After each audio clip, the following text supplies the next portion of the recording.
Good morning, good afternoon, or good evening, depending upon where you are in the world, and welcome to today's webinar, Virtualizing SAP HANA for Production Use with VMware vSphere 5.5, hosted by SAP Insider and presented by VMware and SAP. I'm Steve Paul, and I'm your moderator today. We have just a few announcements before we begin. You may maximize and minimize all elements of your console, from the slide area to the speaker bios, Q&A, and resource box by clicking on the blue or green icons in the upper right-hand corner of each box. If you do minimize an element and want to see it again, just click on the icon running across the bottom of your console. This webinar is designed to be interactive between you and our presenters, and later in the program we will ask for your feedback. You can participate in our Q&A session by asking questions about the information presented in this webinar at any time. Just type your question into the Q&A text box located below the speaker bios on the left, and then click the Submit button. We'll answer as many questions as time permits after the presentation. You may enlarge the slide window at any time by clicking on the green icon in the upper right-hand corner of the slide area. Slides will advance automatically throughout the event. And you can also download a PDF copy of our presentation by clicking in the resource box on the bottom left of our console. At this time, we recommend you disable your pop-up blockers. If you're experiencing any technical problems, please visit our webinar help guide by clicking on the Help icon on the bottom right of your console. And if slides are not advancing, please press the F5 key on your keyboard to refresh your console. And now on to the presentation, Virtualizing SAP HANA for Production Use with VMware vSphere 5.5. Discussing today's topic will be Michael Harding, Lead SAP Technical Architect with EMC IT, as well as Kenneth Paul, Lead Cloud Architect, also with EMC IT. Then we'll have Floyd Strimling, Senior Director, Platform Solutions Group with SAP HANA Cloud, SAP. And then for our Q&A session, we have Ray Blanchard, Senior Director, Strategic Global Alliances with VMware. First, I'd like to introduce VMware and SAP joint customer EMC IT's Michael Harding and Kenneth Paul. Over to you, gentlemen. Thanks, Steve.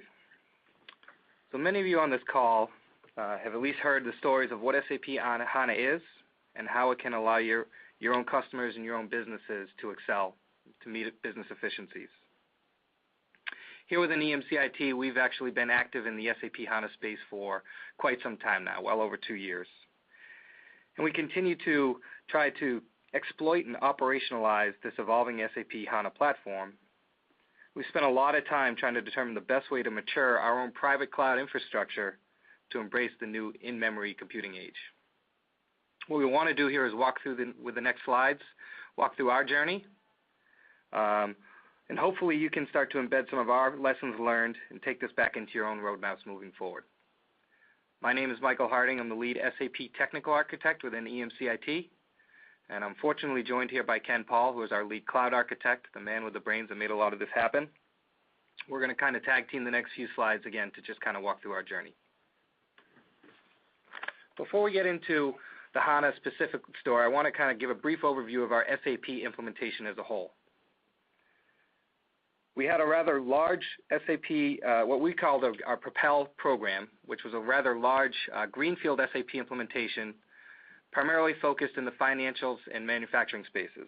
So running a lot of your core SAP applications such as ECC with PLM, BPC for financial planning, etc. It was roughly about a 3-year project life cycle that ultimately went live in July of 2012. Since then, we had a second major release just a few months ago in January of this year where we added professional services to the same SAP implementation. And we have a roadmap that I'll show you a little later where we continue to add more to this platform.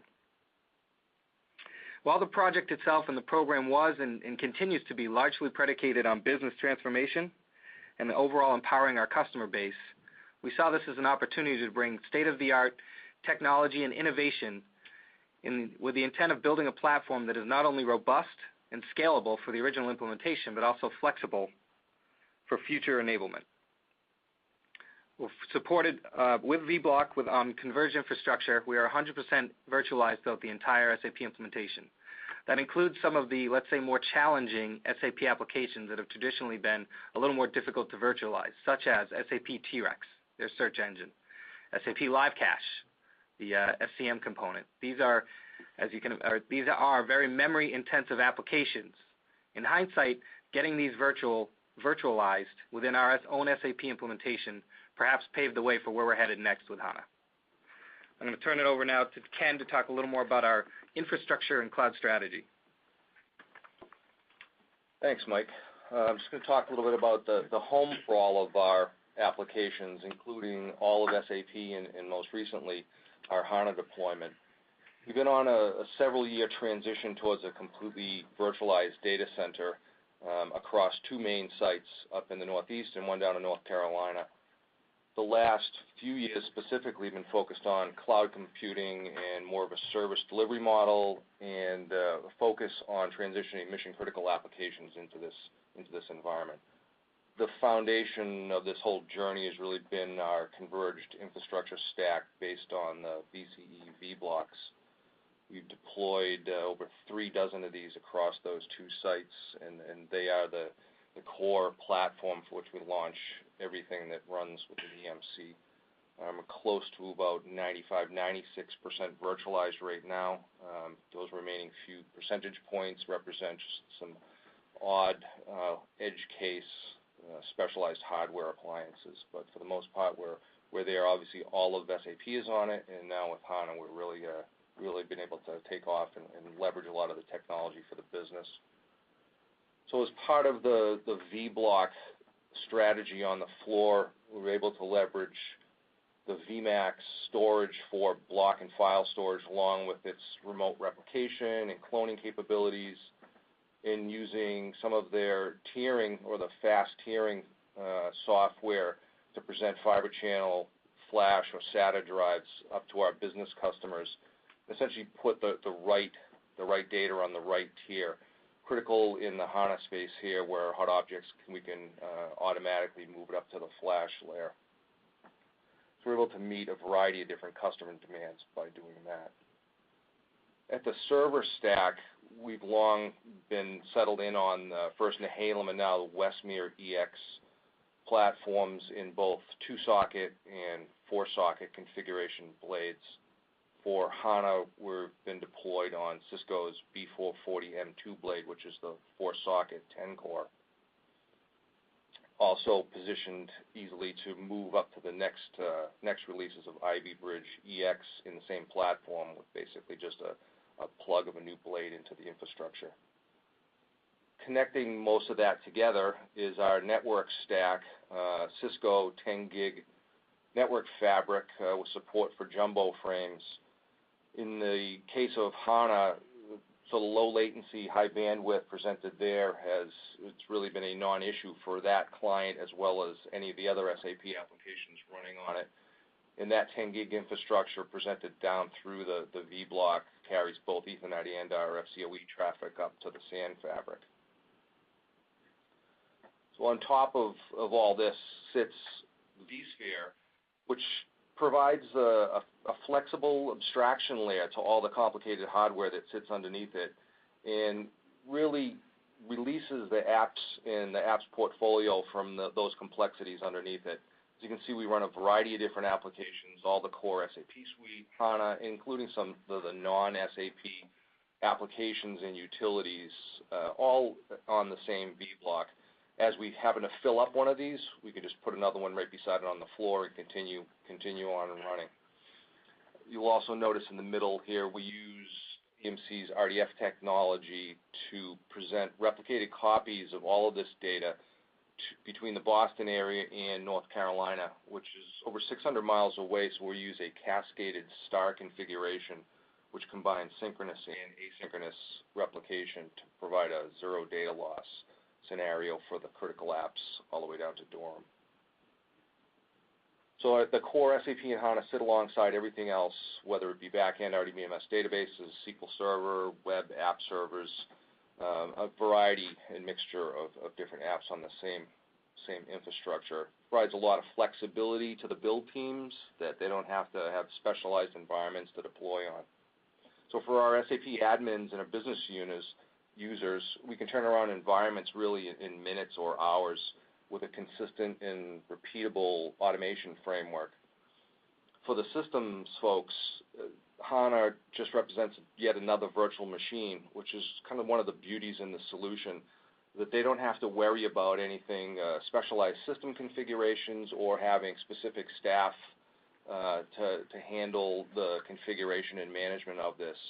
It's to follow along in a service delivery methodology. The business comes for us and asks for something, and we're able to just deploy yet another virtual machine. They can hit the different requirements and entitlements that they ask for.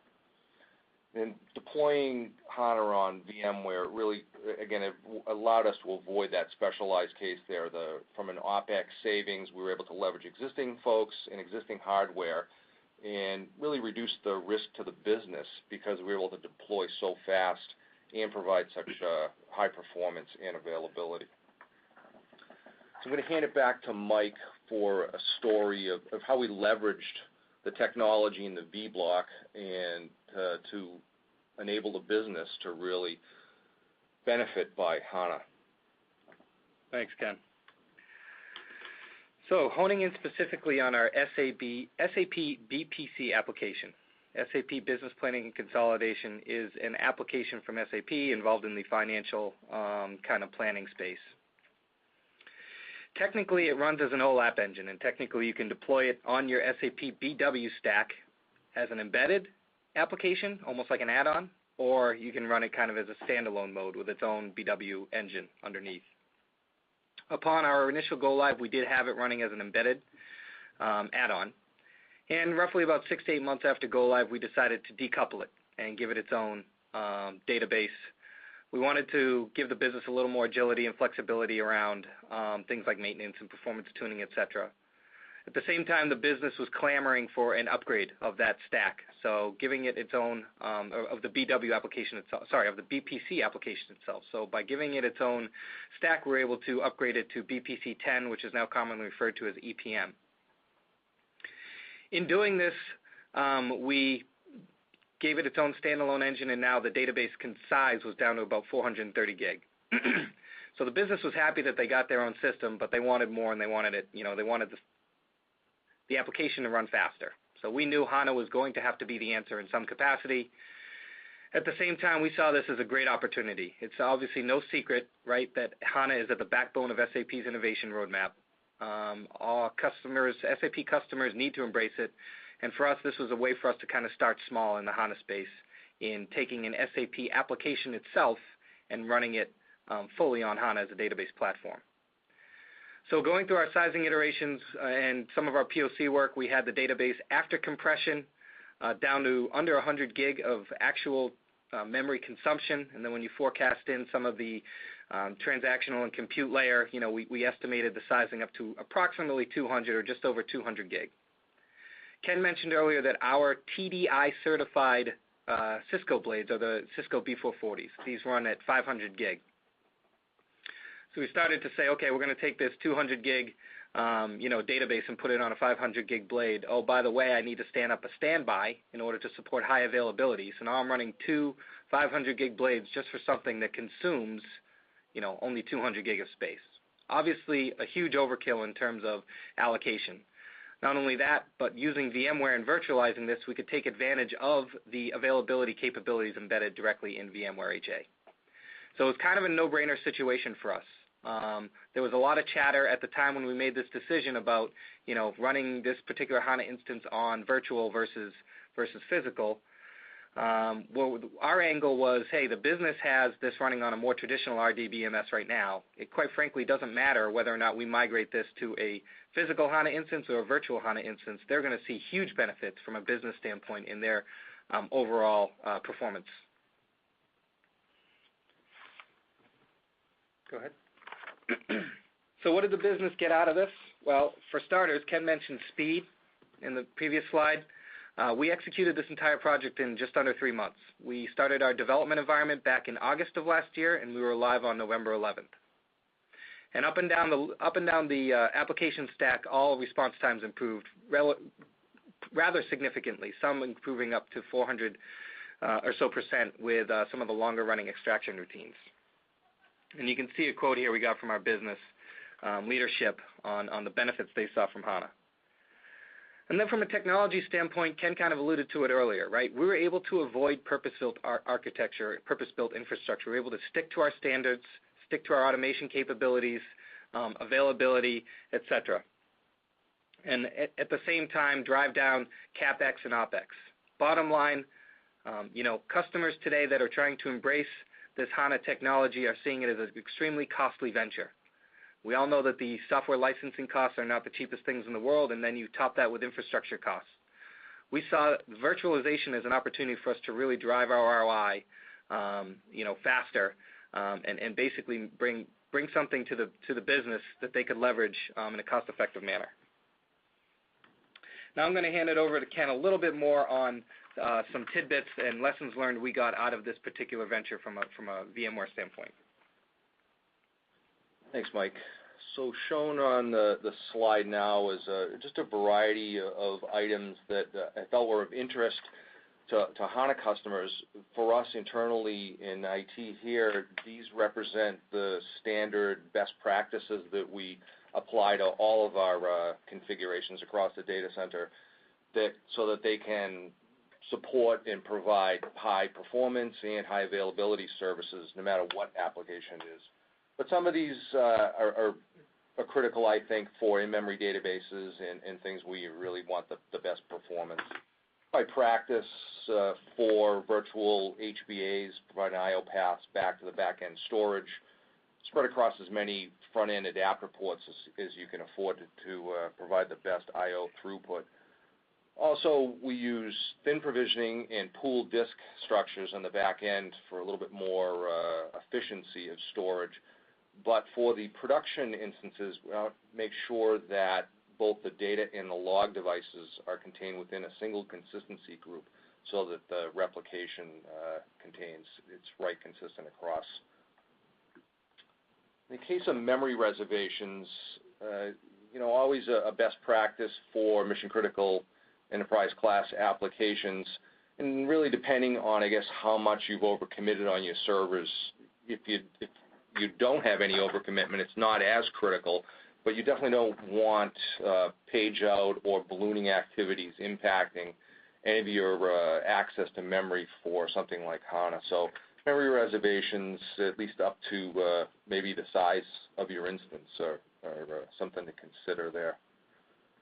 For dynamic resource scheduling and affinity rules within vSphere, really great facility to help isolate or separate instances. In the case maybe you had multiple HANA environments running in the same ESX cluster, you could use affinity rules to keep them apart from each other.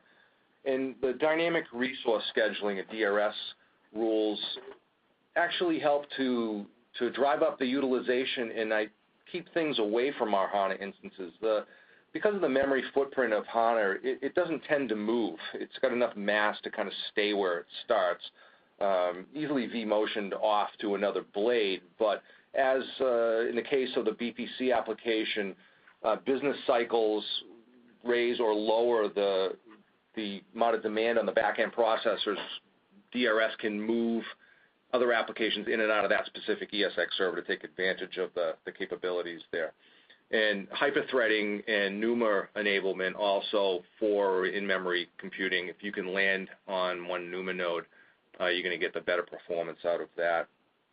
As I mentioned before, in the availability space, we use a cascaded star configuration to replicate over distance and get RPO equals 0. VMware's HA facility, really great option here for protecting against failure of blade components or the blade itself.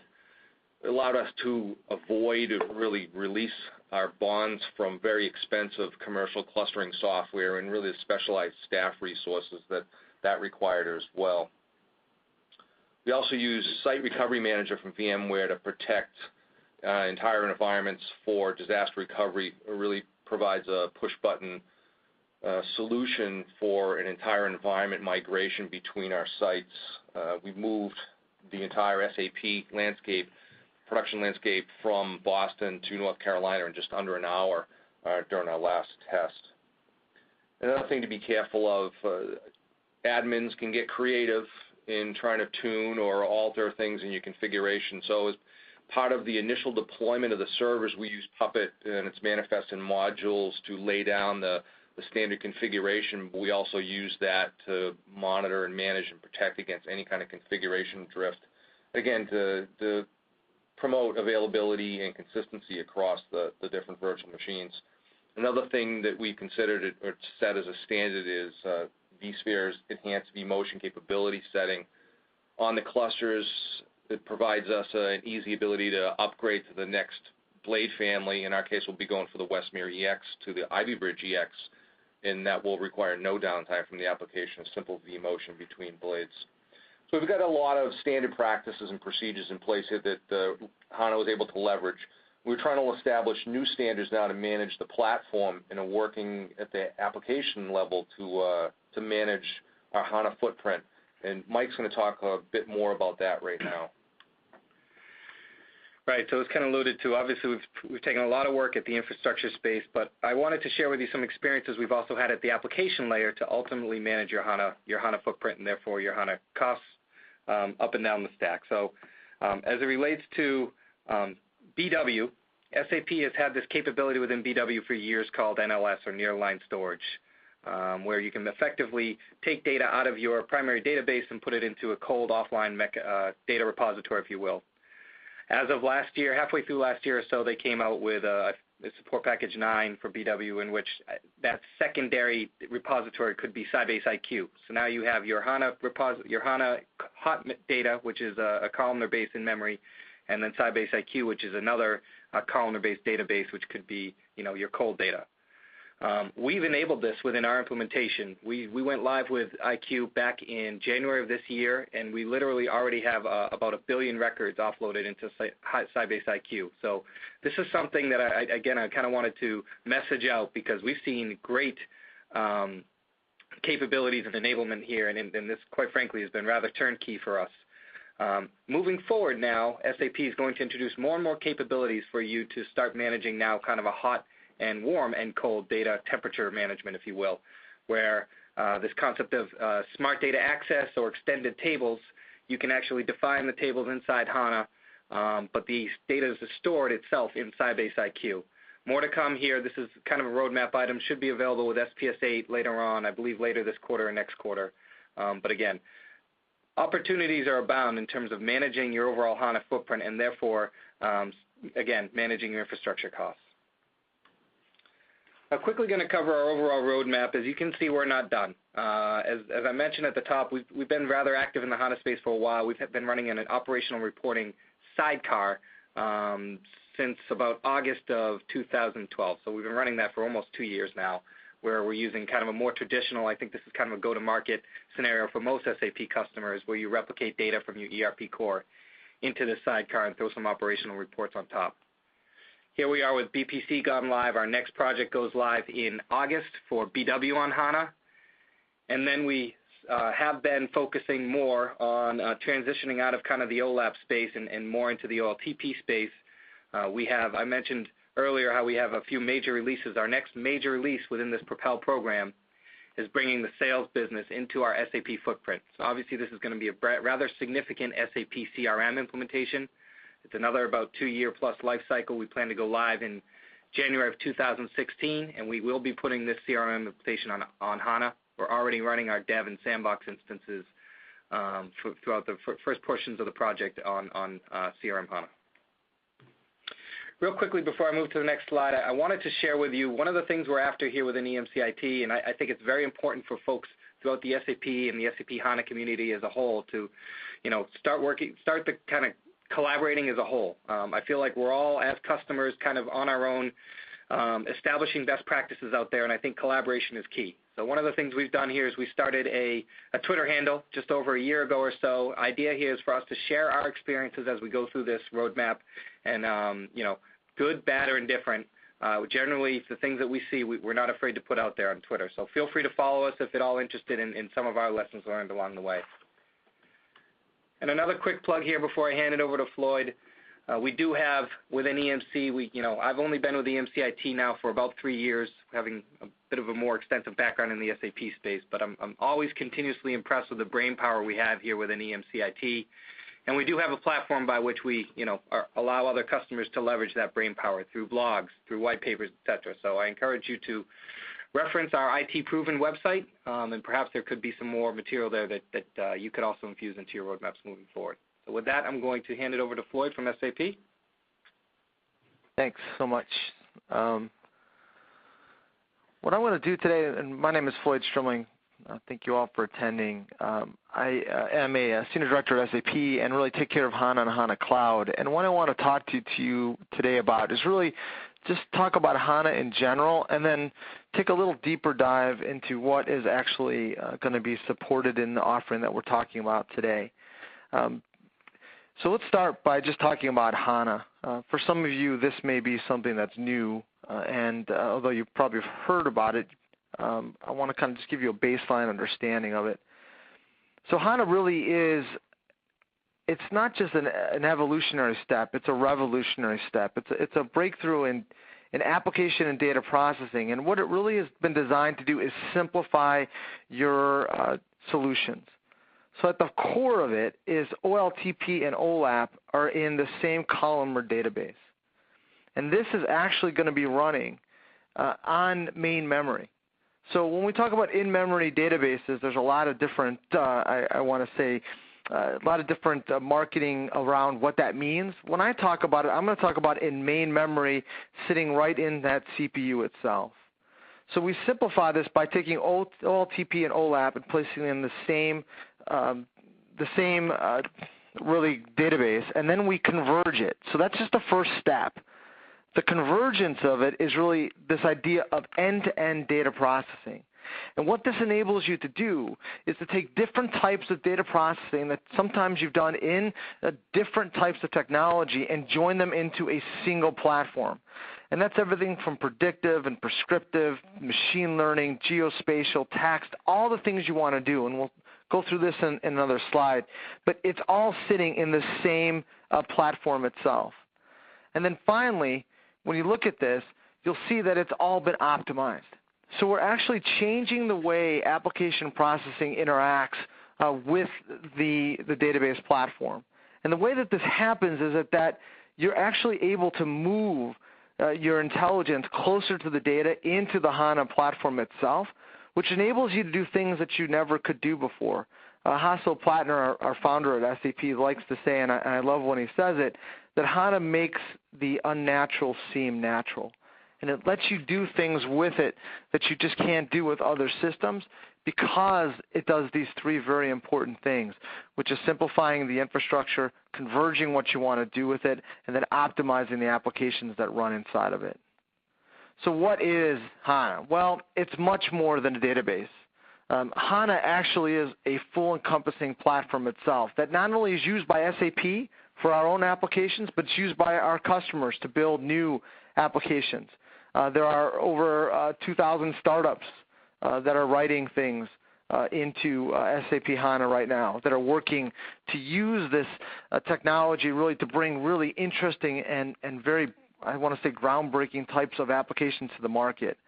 So the platform encompasses, of course, database services, but it also enables you to use what we call application function libraries that give you the technology like business function libraries, predictive analysis, data modeling that are all sitting in the HANA platform itself, combined with the processing engine, which gives you OLTP, OLAP, search, text, predictive, spatial, planning, all these different types that for years you would need different types of systems. And now we can actually bring these into the same database platform. And then it provides complete and really, I want to say, very open development environments. So there's something called HANA Studio, which is used to access HANA. There is a full HANA community that you're able to interact with other developers that are working with it and get types of information that you want about HANA.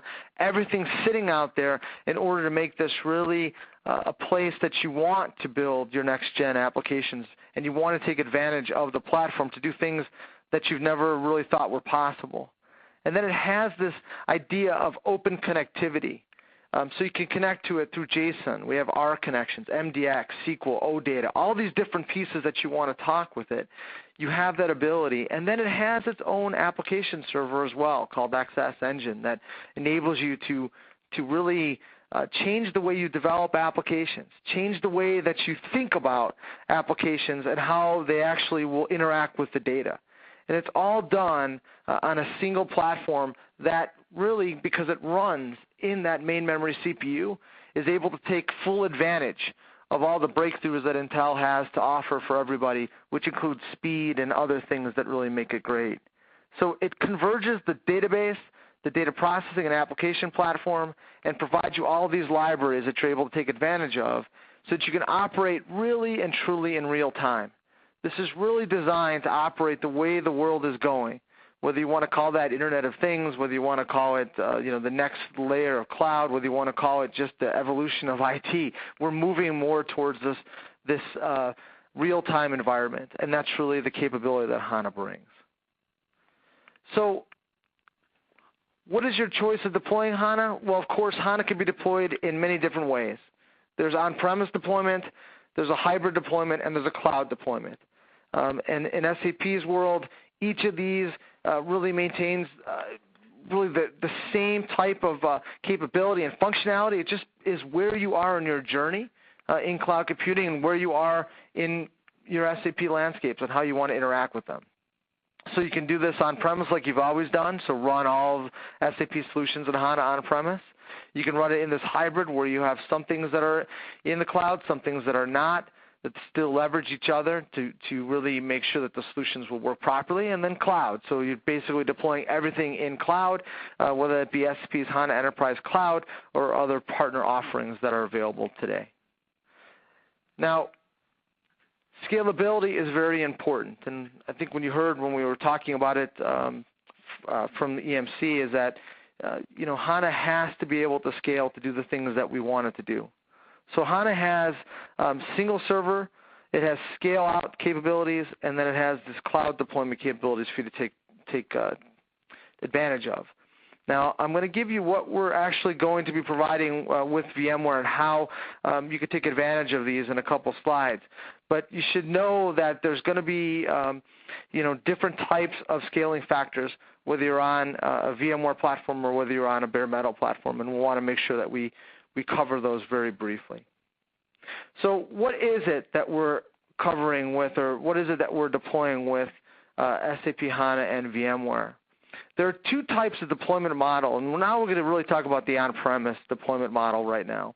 There are two types of deployment model that SAP HANA uses.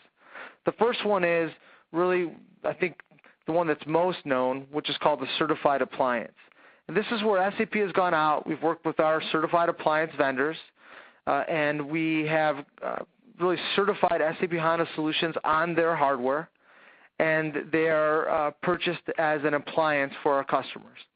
So that includes both the infrastructure and the SAP really certified applications. Now, you heard, and it was mentioned about something called TDI. So TDI is a newer implementation called Tailored Data Center Integration, and what that allows you to do is still use certified hardware, but it opens it up so that you can use your enterprise storage. And it wouldn't be to anyone's surprise that a lot of you out there have EMC storage. So they, of course, are part of this TDI program, and you can take advantage of the enterprise storage choices that you've made for your infrastructure. So it opens it up a little bit more so that you're able to take advantage of more of your long-term roadmap for your individual IT goals that you're setting as each company. So what we've done with VMware is we're actually going to cross both of these. So in order to use this solution, you can use a certified appliance, or you can use the TDI implementation. And that's very important, especially for the current SAP customers, that you can leverage what you've already purchased, or you can leverage your infrastructures that you already are kind of moving towards that journey on. So just know that both of those are current supported configurations. Now, if we look at what are the, and I call it requirements, or what are really the best practices and what are we providing to the market right now today. So the first thing to know is that this runs on VMware vSphere 5.5. So it's the latest vSphere offering, and it also runs on SAP HANA SPS 07 or later. So there was mention of SPS 8, which is the next release, but it really does, and it's been certified against the SPS 7 code line. Now, what we're providing on this is really a single node SAP HANA instance that will be running in a VM and is supported on a SAP HANA certified server. So what that means is that you still have to use the certified hardware, but you can now load VMware on that certified hardware and then load SAP HANA on top of it and run it inside a VM. Now, it's important to know that for today, and you heard there's differences in chips, and right now most people are on the E7 line of Intel, either on the Westmere or the newer Ivy Bridge. We are going to support in those for this release is 2 or 4 socket boxes only. So the larger configurations, which are not that many of, which are 8 sockets, are still being determined to be certified. Now, SAP HANA has a variety of different sizing of where it can go. So in a single node configuration, what you want to understand is that the largest SAP HANA configuration you can put on top of a VMware vSphere today is really the maximum of the VMware vSphere, which is going to be 1 terabyte of memory with 64 virtual cores. And there is a lot of work that's gone on this, a lot of testing that's happened between the two companies. There's a lot of information that's out there. You want to make sure that you do follow the SAP and the VMware best practices. You heard some of them from EMC talking about DRS and talking about some of the HA, and we'll have a couple slides in a second here to go over that as well. But just understand that you also have that capability to take advantage of these best practices that are out there for you to use and share, and make sure that you follow those best practices in both the sizing of your vSphere environment and the sizing of your HANA environment. Right now there's a caveat that multiple SAP HANA virtual machines on a single physical server are not supported. You can do that for non-productive use cases, but for productive use cases, we're going to limit it to a single SAP HANA, and a lot of that's because HANA is an in-memory, in-main memory database platform, and this is something that we have to maintain the proper really memory balance and CPU balance to ensure that HANA runs to its max potential. So really there is no compromising and overcommitting of the CPU or memory inside of these infrastructures. So you've got to make sure that you set this properly, that you have the reservations set, and a whole host of best practices that you'll want to follow that will not be too off from any VMware administrators. I think it's pretty much all very logical and very needed steps that you want to take. And it should also be noted that additional testing is still going on. So as we release new things, you'll also be able to take advantage of that as well. Now, we as SAP want to take advantage of some of the advanced capabilities that are available on VMware. And one thing we didn't want to come out with was an offering that didn't take advantage of those things. And we know that there are certain things that VMware customers are accustomed to and that they rely on every day. So it's important to know that SAP Virtualized HANA on VMware will support vMotion. And that's really one thing that a lot of customers have been asking for and wanting to make sure that we're going to support it. So you can do a vMotion off, and that is a supported action. And from one certified appliance to another. So you have to go from one certified server to another certified server, which is where the next thing comes on, and DRS becomes very interesting too, because now with the DRS you can actually create the proper affinity rules to make sure that when you do the vMotion, that it's going to go from a certified server to another certified server. And you can make sure that it never will go to a non-certified platform to run it on. So DRS is, again, another supported VMware functionality. And the last one that we will support and was talked about is HA. So VMware HA is supported. I would say that I would augment and use VMware's HA in addition to SAP's own HA and DR capabilities that are native to HANA. So you have a variety of different types of infrastructure methodologies and deployments that you're able to take advantage of, just given really where you are and what type of really RTO numbers you want to achieve. So I just have one last slide, and then we're going to open it up for questions and answers. There's a ton of additional resources out there, and I wanted to leave you a place where you can actually find additional information. For those SAP customers, you can actually see there's two SAP notes on this. One is entitled SAP HANA Support for VMware vSphere Environments, and the other one is SAP HANA on VMware vSphere in Production.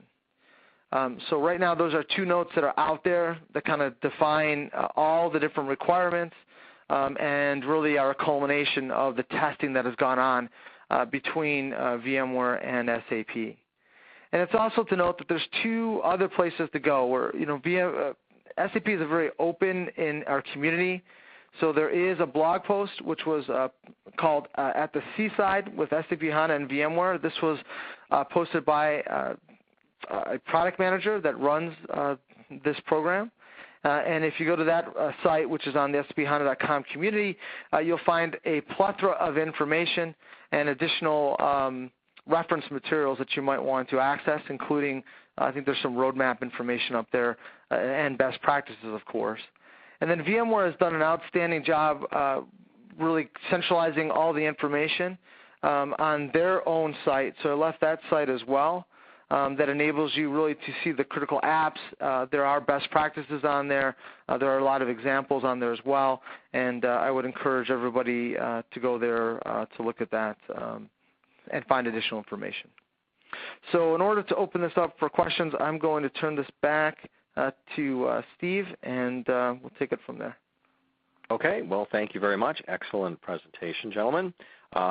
Before we go on with today's Q&A, though, we'd also like to ask our audience to please fill out a feedback form survey that is now going to open on your desktop.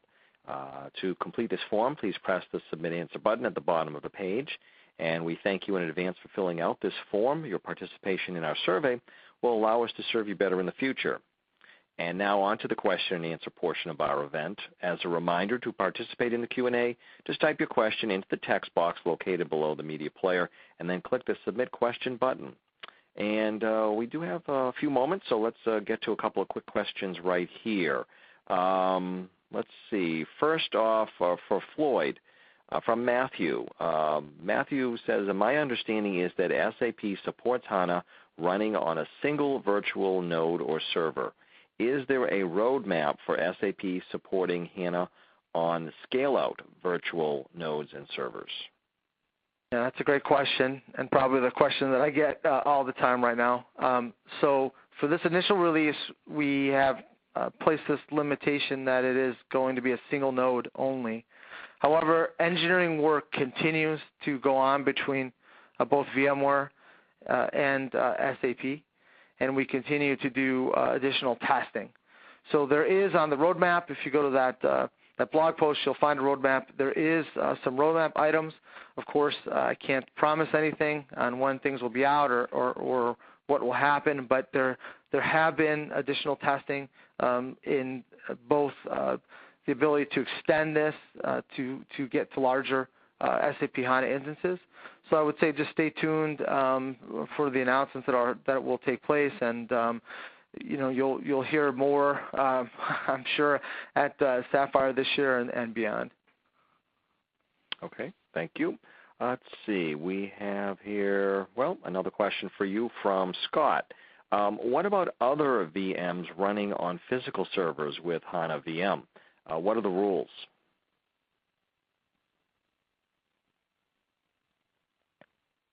And that's for Floyd?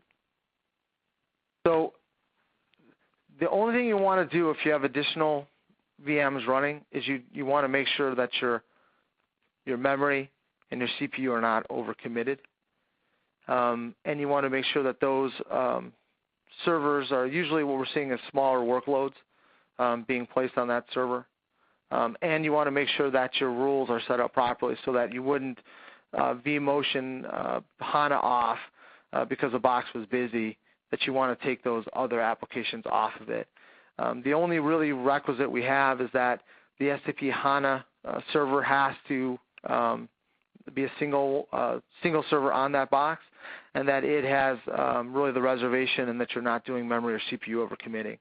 I have people that are, like I said, doing a little smaller workloads on there, and they're just kind of watching what the performance is as well. And then that information is being fed back into the community so that more best practices are actually shown. And really, I don't know if EMC IT has any real-world information from when they have done this, but that's what I've kind of heard is that you just want to keep them, make sure that the right mix of that server on memory and CPU exists, and that you're not putting like another high-intensive memory or CPU application next to SAP HANA. Okay, thank you. We were privy to some information. This is Mike Harding from EMC IT. So we've been privy to some information that Bob Goldsand from VMware presented last week at EMC World, that when we talk about quote unquote the rules, the current rule is that no, you shouldn't be running another VMware on the same, another VM guest on the same physical host as HANA as of right now, but that is likely to change in the not too distant future and is definitely part of the roadmap. We see this as definitely an opportunity where we can start running, just SAP, as Floyd mentioned, maybe something not as memory intensive, maybe something like an SAP Dialog instance, if you will, for, like an SAP portal or something of that nature where, maybe you get up to 16 or 32 gig or something of RAM. Great, thank you. Time for a couple more, so let's get to one from Brian. What SAP note can I look at that explains the TDI requirements? I don't have that right in front of me, but if you just go on to the SCN community, you can actually go in there, and if you just search for tailored data center integration, you'll will find it. There's a presentation out there from Arnie Arnold that will kind of go through it, and it'll show you the different requirements.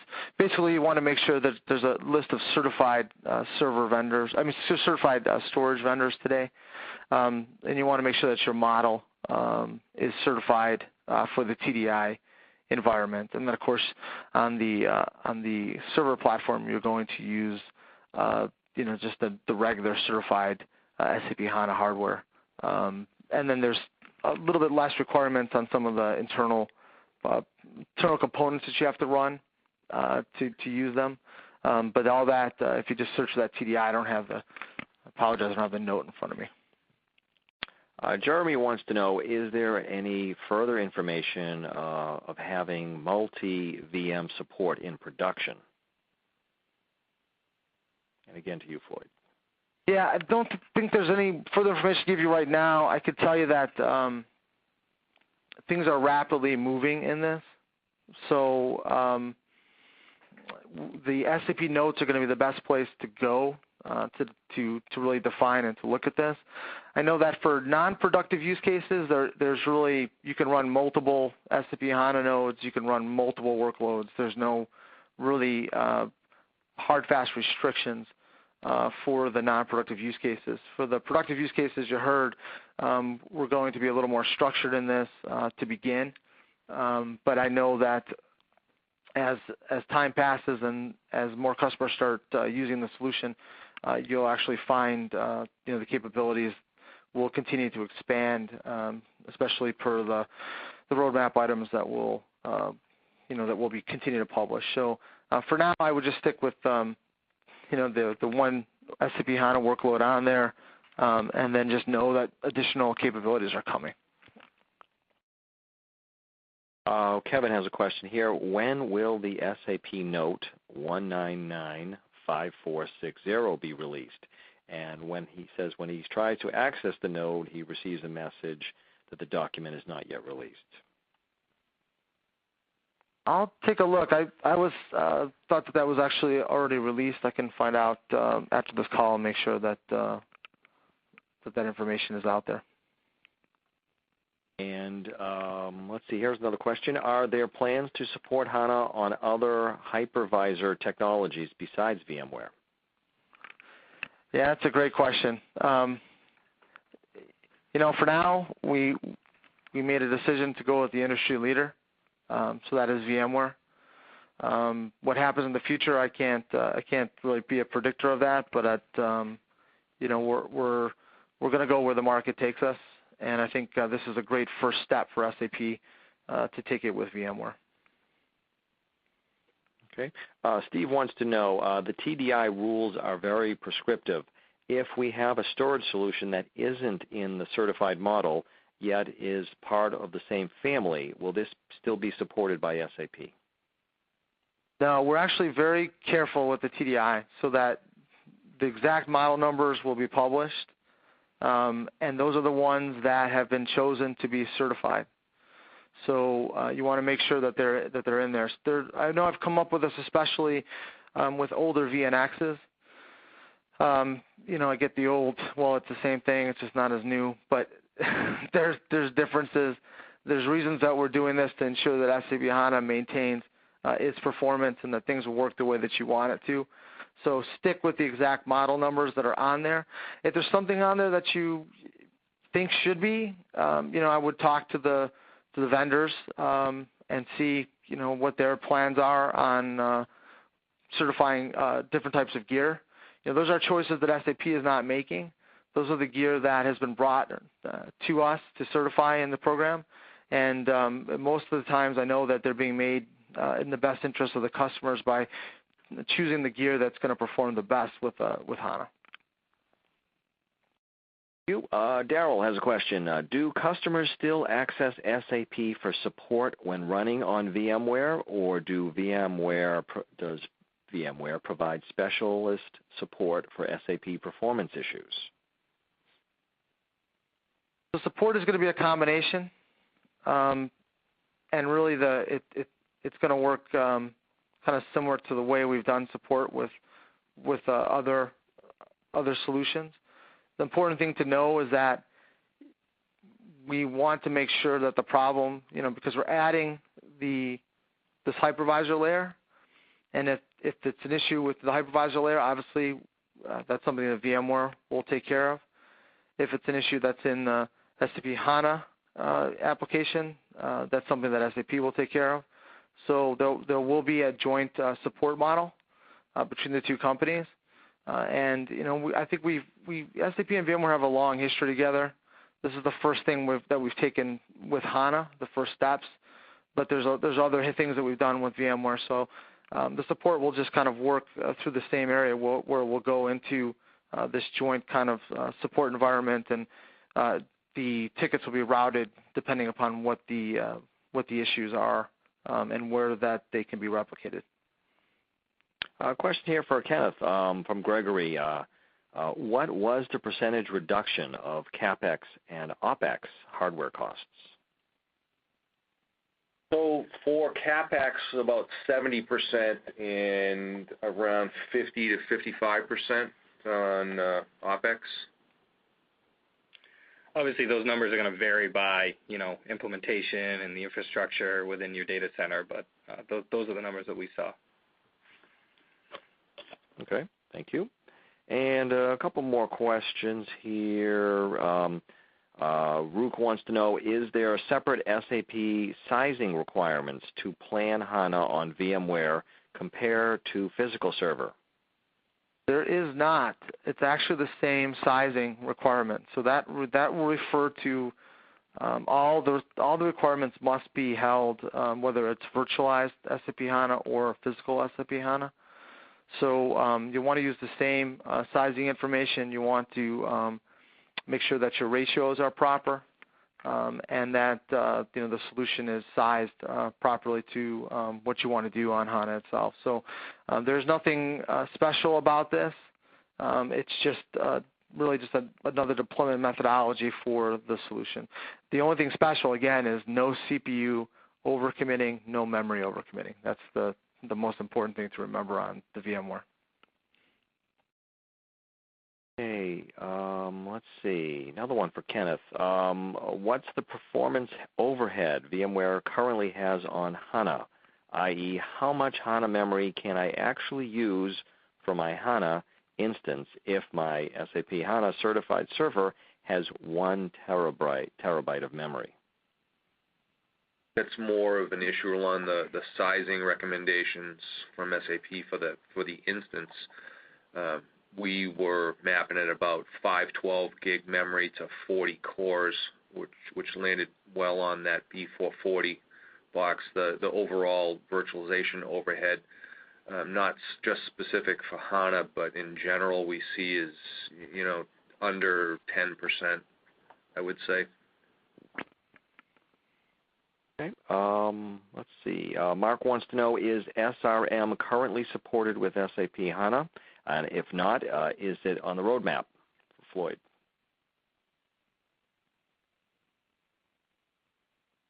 Yeah, I didn't know. I think for that question, I want to know more on what you want to do with it and what you're trying to accomplish. Because I want to make sure that we kind of get you. That's a completely different topic, especially in the way that you're using it for Business Suite. So I don't know if we can get the contact information offline, and I can take that offline and get back to you with more specific information. Sure, we can provide you with that. And then I think we can squeeze in one last question here from Scott. When are other OSs going to be supported? And for Floyd. OSs in terms of, did they give any clarity, or just saying just what level OSs? Well, AIX, RHEL, etc. Okay. So I think that goes along the same line as the question on what are we doing with when we can support multiple hypervisors. I'll tell you that we're open to looking at different operating systems. We're doing a variety of different work. Again, I can't really comment on if and when this will happen. I would just kind of tell everyone that we are coming up to our big conference in Sapphire, and you'll want to kind of stay tuned with any announcements that will come out of there. But I have heard from many customers that are looking for different operating system support besides what HANA currently supports with SUSE. But I think that's going to come over time, and like I would say, just kind of pay attention to the announcements and watch our different solutions that will be coming out. Okay, well that looks like all the time we have for today's Q&A and broadcast. Did anybody want to have a mention or a shout out regarding Sapphire and how to contact you folks, either if you're going or if you're not going? Otherwise, we'll just do a quick wrap up. Well, I think I'll just say that for anyone that's going to Sapphire, it's June 2nd through the 5th in Orlando, and there will be HANA and other types of technologies available for you to take a look at on the exhibit floor. If you want a private briefing or would like a meeting, I would say that your best bet is to contact your current SAP representative, or you could try to get some information back to me through the questions, but we'll be there to help kind of brief on the VMware solution and to kind of take any more of your questions and go into more detail on what landscapes you're currently running and how we would go ahead and change that for this virtual environment.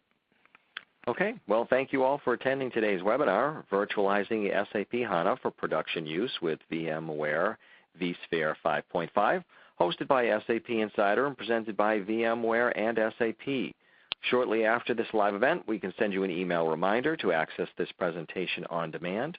And on behalf of our guests, Michael Harding and Kenneth Paul with EMC IT, Floyd Strimling with SAP, and Ray Blanchard with VMware, we want to thank you for your time and have a great day.